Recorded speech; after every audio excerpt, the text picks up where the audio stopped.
0544 and 50. And to those watching us live on YouTube and Facebook at Eagles FM Abuja, you can also leave a message, in the comments. Now, very quickly, let me introduce my guest, who is South African, by the way.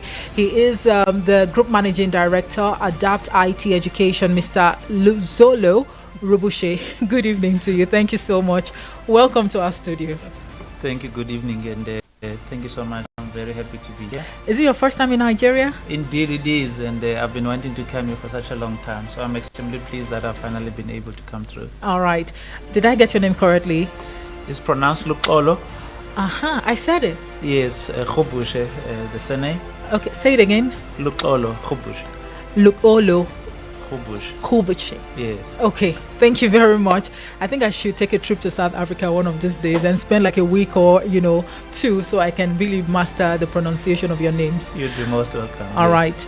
Okay, so before we, start the conversation in earnest, there is probably, a lot more to your portfolio or your designation you'd like the listener out there to know.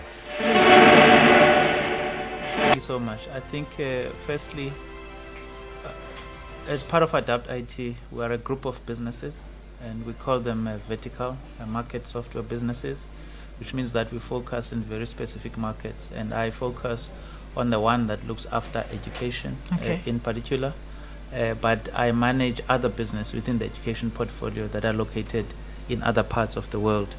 Our business is built on what we have as an ERP and enterprise resource planning a solution that is focused primarily on higher education, and it has got a robust student management component. It's supported by finance as well as an HR payroll.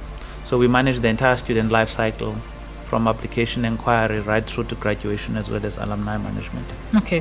I wouldn't want to work, with assumptions, all right? I wouldn't want to assume anything, but you're South African in, the nation's capital right here in Nigeria. I'm just wondering, this conversation, is it targeted at Nigerian youth alone or African youth entirely? It's certainly African youth focused, also because we are a Pan-African business and we've got presence in a number of countries across the African continent. The nearest here would be Ghana. Okay. But we've got presence in Nairobi, Kenya, Rwanda, in Kigali. We also have got presence beyond that in Eswatini, in Lesotho, in Namibia, as well as South Africa. I might also add that our footprint also extends to Europe, where we've got presence in Ireland, New Zealand, Australia, as well as Singapore. Okay. I mean, no pun intended, but why don't you have Nigeria on the list? Nigeria is supposed to top the list as the big brother of Africa. That's exactly why we are here. We think there are massive opportunities in Nigeria to share our own experiences, and I think also to look at how we can positively impact the higher education space and the broader education space, as well as our focus on the youth in particular, yes. All right, so to the crux of the matter, let's start with you advising the youth out there, the young people that are striving, seriously to build successful careers in today's fast-changing world. What would it be? Let them not lose hope. I think that's the first thing I would say to them. I think we're living in a fast-paced world. I think our world is facing a number of challenges, and those challenges are impacting our youth greatly, especially in the space of social media, where they are exposed to the world and what is happening in the world, both positive as well as negative. And research that's been done pointed that one of the top 3 concerns in higher education is actually the mental wellness of young people that are studying. So, and there's a huge suicide rate in particular. And that research is beginning to tell us that a lot of young people are impatient. They feel that they're not advancing as fast as they would like. And there's a sense of exasperation on their own side with regards to where they should go. So the very first thing I'll say to them is they must not lose hope. In the space of technology gives us opportunities to look at how to best solve our immediate problems. Right. And the accessibility of that technology has made it relatively easy to be involved with tech and to change, or at least to make a positive impact as far as it's concerned. And they don't always have to look at how to be employed. I think what we are trying to get to is acquire skills that you can use to sustain yourself. In the space that you are in, whether you're in Nigeria or in South Africa, you can service a business that is in America or in Europe and earn in dollars or euros while you are still here. And that is what technology is presenting to our young people on the African continent, yes. All right, so here in Nigeria specifically, there are, a number of youth who are ambitious, all right? They have the aspiration, they want to thrive in whatever sector it is that, they are passionate about. But it appears that there are issues, and I'm not trying to say that these things are happening only in Nigeria. If you look at the African continent, they are almost, the same. How would you advise the youth out there who's listening right now or who's watching us live, on YouTube and Facebook, to stay resilient in the face of, these challenges and uncertainty, from poverty to hardship and, displacement as a result of insurgency and the likes? Yes. I mean, I will reflect on the experience firstly with my own kids. The lesson I've tried to distill in my own children, that these but are not able to work immediately because the skills they acquired are not the skills that society requires. And that's why there's an inconsistency between the opportunities for work, but you've got guys that have studied and are graduates. And we know that Nigeria is one of the most educated societies in the world, and not just in Africa. And we've seen beautiful things that Nigerians are doing. Absolutely. But what we are having is that certificate is not enough. And there is a big shift in the African continent towards skills-based. So TVET colleges, polytechnics, where people can acquire very practical skills that can be applied almost immediately. In your house, if you've got a swimming pool, you've got a geyser, you've got all of those, they require people with skills. So there is that shift. And there's in fact a conference by the World Bank next week, if I'm not mistaken, in Nairobi, I think it is. That conference is emphasizing the need, in fact, the shift towards skills. Okay. Yes. All right. So, at the end of the day, this is beginning to look like a thing of the mind. It's all about a mindset, the habits that you nurture as a youth, as a person who actually wants to thrive. And you actually think that a lot more needs to be done beyond, just having conversations, taking that practical step, to bring this to reality is very important. And this is somewhat, dependent on the leaders. I mean, if we have the right policies and the enabling environment for this, youth to thrive. Now, that would take us to the next segment of the conversation, the role of technology in education. I mean, I believe in South Africa, there are rural communities where the schools, be it at a primary, basic, and even tertiary, they are not really exposed to advanced, technology. Yes. Well, we have such cases here in Nigeria, and I believe other African, countries. Now, how is Adapt IT education helping institutions, transition from traditional learning to digital education? Thanks. Our focus is on two primary things. The first one is access to education. And I'll talk just now about the solutions we have, but it's a focus firstly on ensuring that there's a broader access to education. The second component of that is the use of tools over and above just accessing, but the manner in which the content or the education itself is delivered in a way that is keeping up to times with where we are. So there are very few countries that have got enough physical infrastructure to accommodate all the young people that want to go to university, which is our focus. So what then do you do as far as that community is concerned? You then make available a digital teaching and learning platform so they can access that and study wherever they are. We can get a student to apply, register, and pay while they're at home. That's a system that we've got. Okay. And in order to accommodate exactly those two elements that we are referring to.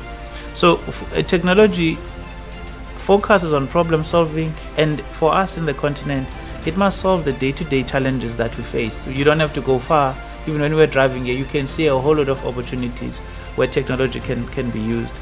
The other advantage for us as Adapt IT is that We work with universities that do research, whose primary purpose is to produce research that solves the problems Right. Of our countries. And therefore, what they produce is what we consume in terms of developing solutions that we can then take back into the market. Yes. Okay. So in terms of this, technological advancement, in terms of helping these institutions transition from traditional learning to digital education or remote education, I mean, you can actually learn from anywhere. Exactly. Don't you fear that there could be some impediment? Such as, for example? I mean, you should know better. Yes. The concerns that have been raised have been concerns around the quality of education, because we are shifting from what was the old face-to-face and what is now shifting towards digital. So there's been a concern about the quality of education. But I think that has been overcome because a number of institutions have looked at how to offer those and offer additional technologies that can minimize cases of plagiarism, for example. So technologies for plagiarism have been developed and they are used in order to ensure that students in themselves are not plagiarizing. Right. Then there's another one that is called proctoring, which is the ability to monitor a learner when they're writing exams so that they don't have a piece of paper or whatever. So what you then find is that the innovation to go towards digital teaching and learning has spurred on attendant innovative solutions in order to placate those challenges as they are being raised in this space. Yes. All right. So we understand there is something called Moodle. Yes. How does that work, and how does it actually foster some sort of collaboration between students, the lecturers, and the administrators? Thanks. So Moodle is a learning management system. Okay. Got a certain level of proficiency in the use of this product. Okay. Which is quite great for us in terms of the space that we are coming into, which is here in Nigeria. In Nigeria. Let me then maybe just end off by saying that every year there is a conference of the users of that. Okay. It's mainly been a global one that was taking place in Europe. Then 2 years ago, we resuscitated the African chapter of that, which is called Moodle Mood Africa. So we had one in South Africa over the past 2 years. And this year, it's coming to Nigeria. It's actually started today. Okay. We are main sponsors of that, and we are participating in that event that's taking place between today up to Friday. All right. Yeah. Okay. So do you plan on pitching your tent here in the nation's capital for starters, or you would like to carry along other states? I mean, have participants from other states all at once? Yeah. For us, we are keen to penetrate this market as deep as we can, but that is going to depend on the opportunity. 50% of universities in South Africa, it is supporting half of TVET colleges. So that's the kind of footprint that we have. We have over 1.6 million students that are registering through our own application. We have over 4 million that are applying through this application. So a very sustainable business that we've had. So we've been pondering on this question, and we realized that the very first challenge we have is graduates are not getting employment. So you can imagine, as a parent, you've got your child, you sacrifice and get them through university only to find that they can't find employment. So we then said, how do we solve this issue? Also, there are a lot of young people that drop off during the course of study, right, and that never finish. I don't know what the stats are here in Nigeria, but certainly you have less than 10% of those that start in what would be grade R that are finishing a university. So the question was, what happens to that lot of young people? So what we've then done is to set up an academy. Okay. And we are setting up that academy so that it can impart skills, very specific skills that are in demand, so that those graduates and other young people that require employment can acquire that skill and then find employment or just work for themselves. So the skills in Moodle is exactly what we are prioritizing, because it is most widely used in education and beyond, in universities and beyond. So young people that can acquire a skill in Moodle have a much better chance of getting employment or offering a service that others can actually get. So we're offering firstly a work integrated learning, right, for those that are still studying. Right. But then we are pushing to get an internship with us so that they can acquire that skill. But in the broader academy, what we then have is the ability to partner with universities, with corporates, so that we can move them from a paper-based, a lot of training institutes, into a digital platform. That will then give us a platform where we can provide additional opportunities to train young people, additional young people to get employment. So you almost have got a closed system that says, is there a need to digitize training? And the answer is yes. Why? Because it provides access and it can be done cheaper. Just like what you have here, people are going to go into YouTube and play these videos however many times. I was about to ask you the cost implication. Exactly. And, to add to it, is it possible for us to, trickle it down to the secondary school, level, as opposed to focusing capital, which is, of course, a step in the right direction? Yes. Do you have strategies on ground on how to navigate this, especially looking at the public institutions in Nigeria? Our philosophy is to collaborate. So we're coming here, we would be looking for partners that are involved in similar work, for partners that may have solutions that fit the ecosystem that we are creating. To us, that's actually the easiest way to be able to do this. So we are open to engaging with potential partners on our own side, and TITA that is here with us is actually TITA that is here is actually the partner that we are working with, and we are learning a lot about the market that you have here in this space, and that's typically what we would look at. So we look at tech, and we look at partners that have got tech that would align to what we have here. And for us, we really want to share the knowledge. We want to share the expertise, and we want to have the African continent being lifted in its entirety, and that's why we have a lot of emphasis on the sharing of knowledge. And that is why the partnership that we're talking about here is so critical, because fundamental to what we do is the knowledge we have, let's share it with the rest. We'll open an office, other things being equal, with your support and the support of TITA.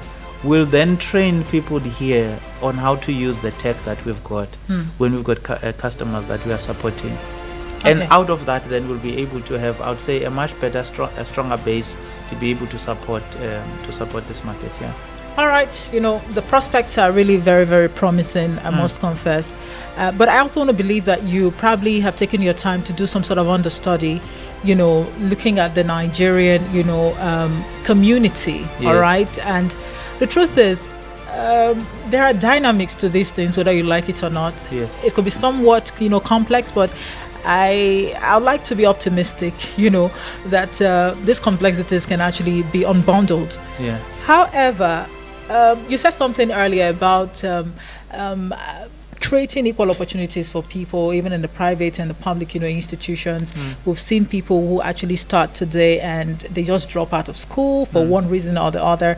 If I must, tilt towards what you're offering at this point in time, are there credentials, are there standards that one must actually meet before one can be, absorbed? Yeah, so as I said initially, the first thing that we're doing is we're targeting graduates. And the key thing is, what would be the interest that guys have, right? Now, let's take maybe an example. Let's take the police service. If the police service, and we want to digitize their training in the police service. But for us to do that, we need to impart the skills for the digitization. And I'm really talking about the creation of content, or transforming the content that they have into a format that can be presented through an online platform such as Moodle. Right. So that then gives us the space to train young people. That's really where I'm going. Okay. Over and above that, we have to manage the enrollment of those people, the payment of those, in this case, of the police that would be interested in this training that is being provided by the police. And then coming out of that, we'll then do the entire graduation. So the digitization process, the training process itself is an opportunity to provide new skills. And it's not for free. It's not for free, right? It can't be for free. Can you give us an insight, as to what the cost implication would be? It depends, right? This is something that is negotiable. But what I can share is you don't have to pay license for the product. Okay. Because it's open software. for us. Okay. It's more about that course, the kind of courses that you want to have, and the kind of relationships we have, and that process of converting that on our side. Yeah. Okay. All right. To the listener on the other side of the radio, remember that you can call in to ask questions. All right, or even make contributions as far as this discussion is concerned. Mr. Lukholo Hubushe, right? Oh, very good. Very good. Very hallelujah. Good. Amen. He's here with good tidings, for Nigeria and Nigerians.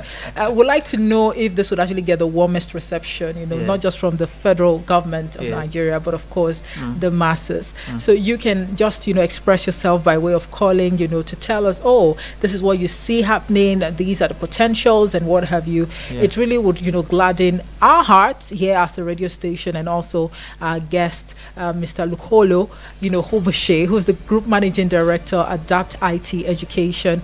Once again, the studio numbers are 090-735-30044 or 090-87668888. Remember that you can also take advantage of the WhatsApp portal, leave a message or a voice note.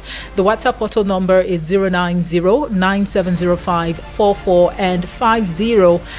For those watching us live on YouTube and Facebook, you can also leave a comment. We'll be very glad to acknowledge on the show this evening. Now let's talk about collaboration or partnership. You said something about Tita earlier.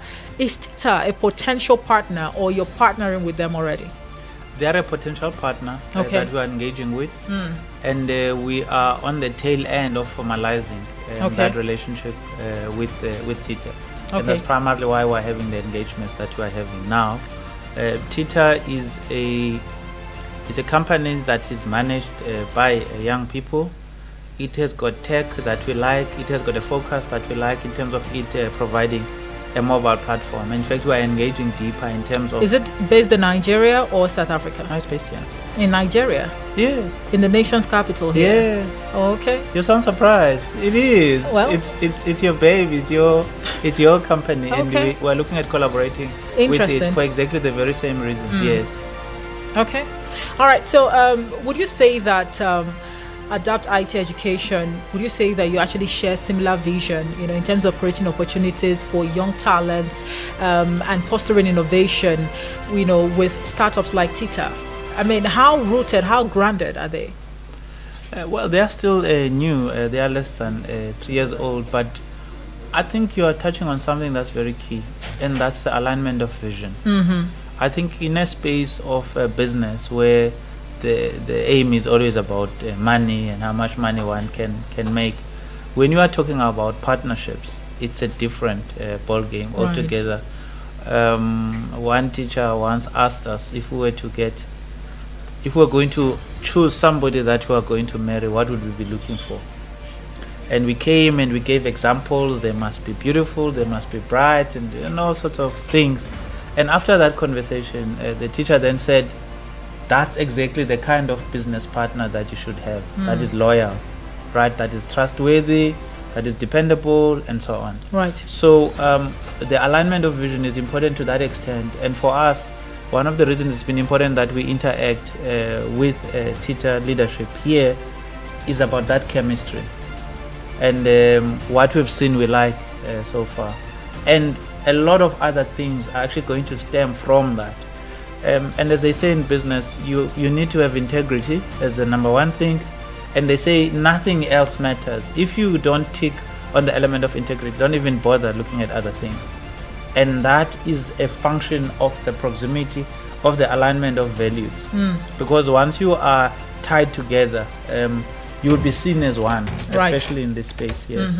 So are you open to partnering with other technology centered organizations, or it's just Tita you want to work with for a start? No, we are open to partnering because they play different roles.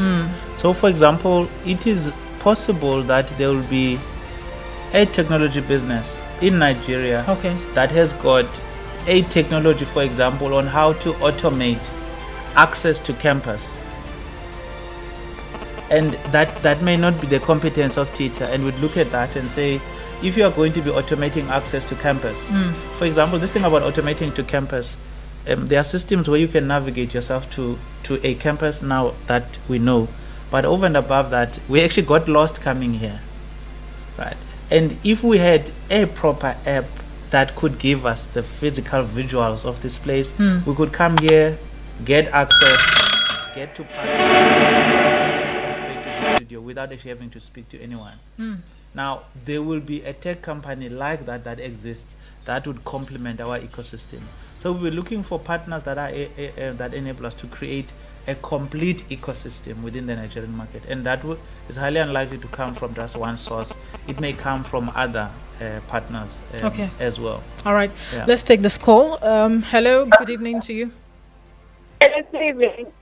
Good evening. What's your name and where you're calling from? My name is Miriam. I'm calling from Kano. All right, good to have you. Please go ahead. Okay, so my question for the AMD of Adapt IT is, how does Adapt IT plan to support Nigerian universities in supporting and maximizing the use of the LMS system to enhance teaching, learning, and overall academic administration? All right. Did you get that? Yes, I did. Okay, thank you very much for that question. And please stay with us and have Mr. Lukholo, answer that one. Yes, thank you so much for that great question. We are actually here to do exactly that.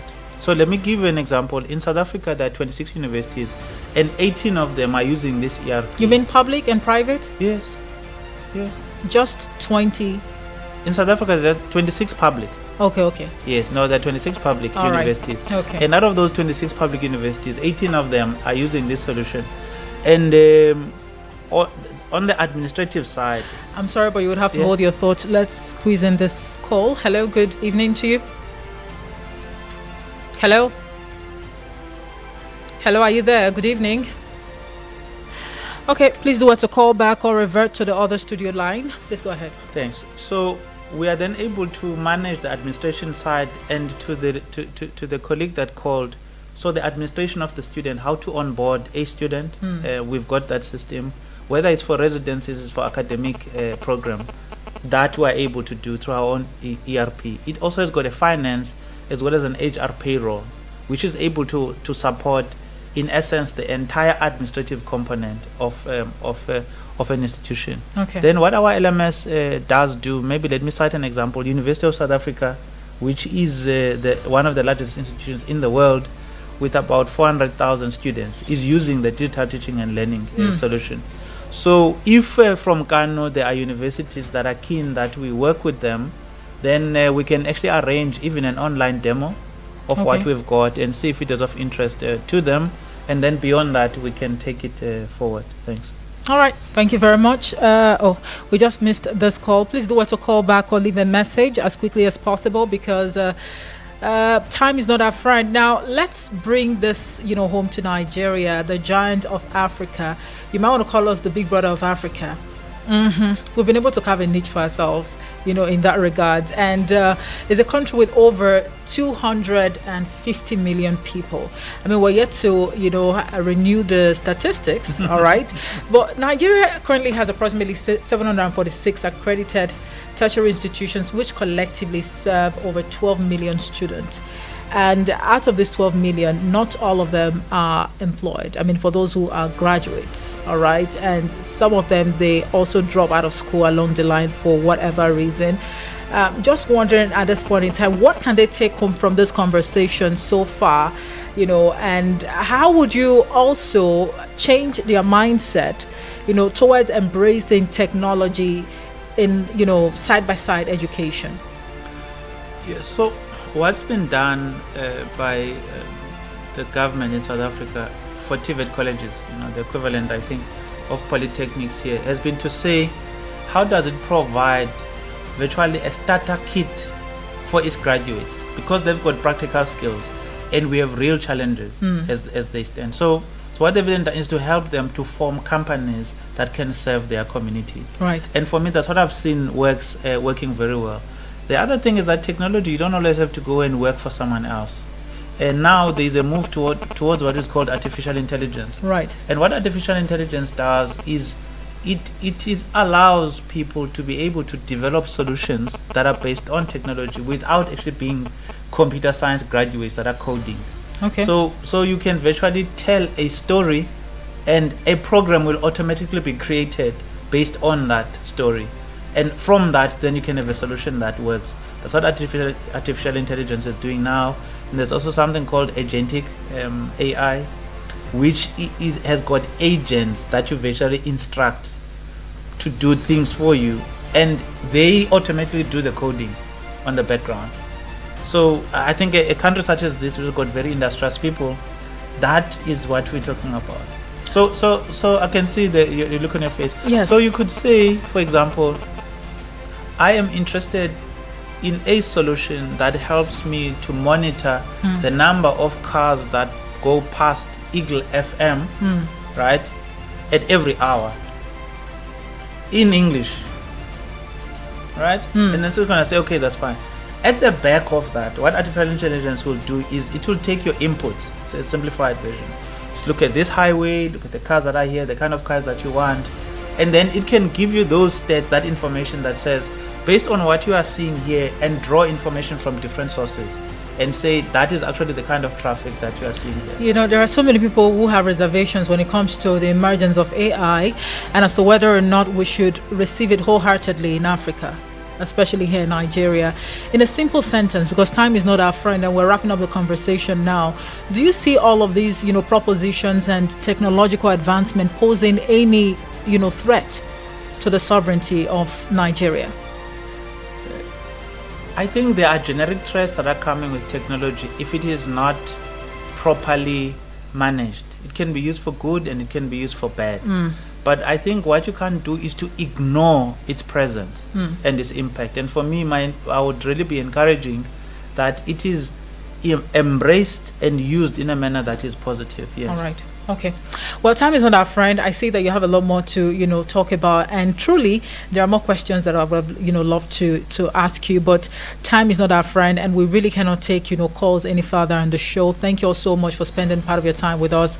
Mr. Lukholo Hoboshe is the Group Managing Director at Adapt IT Education. And we just hope that you've been able to learn a thing or two from this conversation. Are you still going to be in Nigeria? For how long? If yes. Yes, and we'll be here up to the end of the week. All right. You should try to, have a feel of the Niger jollof rice. Okay. It's to die for. That's what we hear. Yes. Thank you very much. All right. My name is Omoife Peace Osemere. Coming up next is the Major Bulletin. Do stay with us.